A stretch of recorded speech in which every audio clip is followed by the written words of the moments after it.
I used to do a little Uber driving several years ago, and there was so I drove a lot around Center City, downtown Philadelphia.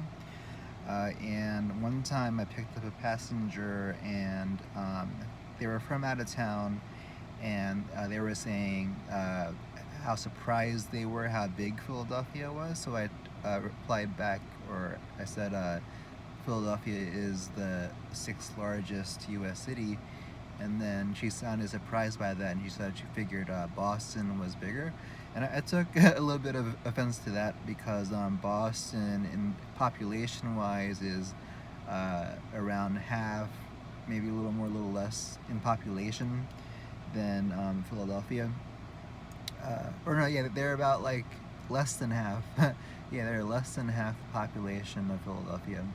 Um, but so there is a web page called skyscraperpage.com, which tells you how many high rises or skyscrapers there are in each city.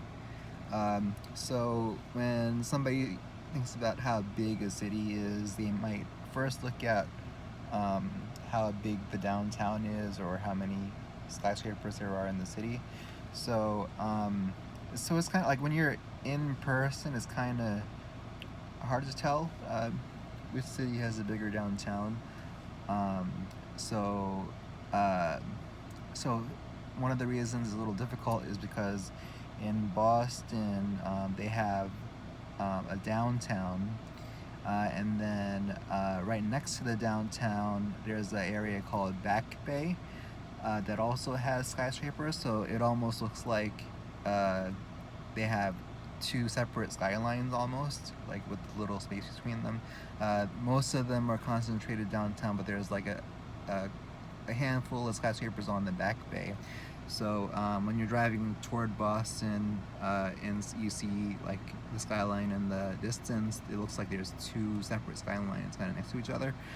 So I would say that if you just count Boston's downtown, I think Philadelphia's downtown has more skyscrapers, but in total, like if you look at, if you go to the skyscraperpage.com, Boston does have more high rises or skyscrapers, even though the tallest Philadelphia skyscrapers are taller than all the buildings in Boston.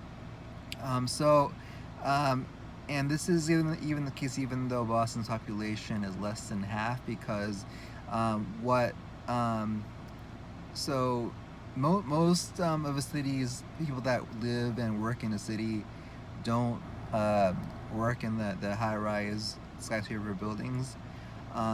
So the kind of jobs that are typically in those in the skyscrapers are things like uh, either finance, accounting, or law firms. So the industry sectors that are primarily in the downtown office buildings are things that are in the finance and insurance sector, or the professional scientific and technical sectors, the professional scientific and technical services sector, which include things like legal services, accounting, architectural, engineering, specialized design services, computer systems design, um, management, scientific and technical consulting services, scientific research and development, advertising and related services. So compared to other large cities, the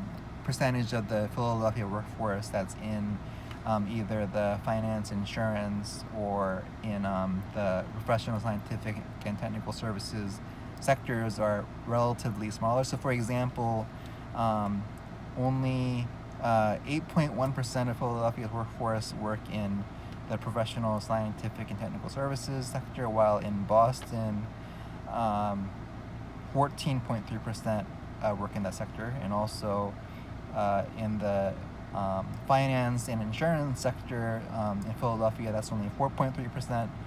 In Boston, that makes up 12.5% of the people that work in Boston. Uh, and many of large cities do have a larger percentage of the workforce that's in those sectors compared to Philadelphia. Philadelphia has a lot of people working in healthcare and social assistance. 24.7% of Philadelphia's workforce works in the healthcare and social assistance sector. That includes like social services, hospitals, um, ambulatory healthcare services, which is basically outpatient care, which would include things like your primary care visits, urgent care clinic, or any medical procedure that doesn't require you to stay in the hospital is considered part of the ambulatory healthcare services sector. Um, so, and Philadelphia it is among the top 10 or 12 largest cities, has the highest poverty rate and lowest median income. So I thought maybe Philadelphia had more people working in the low pay sectors, like in the restaurant services and retail, but it's actually not too different in those sectors compared to other cities. So the reason it seems that the professional services and finance and insurance is low is because much of um, Philadelphia's economy or their workforce works in the healthcare and social assistance sector. Perhaps there's a large social assistance sector because of a large percentage of the population that's low income, possibly. Baltimore also has high poverty, and their healthcare and social assistance sector is larger than Philadelphia's. Not by much, though. So again, for Philadelphia, that sector is 24.7% of the workforce. In Baltimore, it's 25.7%. In comparison, in Chicago, there's only 16.2% of their workforce is in the healthcare social assistance. 13.1% of San Diego, 17.5% of Boston, 18.8% of New York City. So relatively speaking, there's a larger percentage of the Philadelphia's workforce that works in that sector compared to the professional services and the finance and insurance. So that is why. So I mean, Philadelphia is still the sixth largest city, so we may have overall more employees that work there. We do have a pretty sizable skyline. Like our skyline's bigger than, for example, Phoenix, which has a larger population than we do, but they have a pretty small downtown. We're also our skyline is also much bigger than San Antonio, which is the seventh largest city. Um, so yeah, so I mean the reason why again we might not have as big of a skyline as like Boston or Seattle or San Francisco, which are smaller cities but may have bigger skylines, is because of the type of work that happens in the office towers.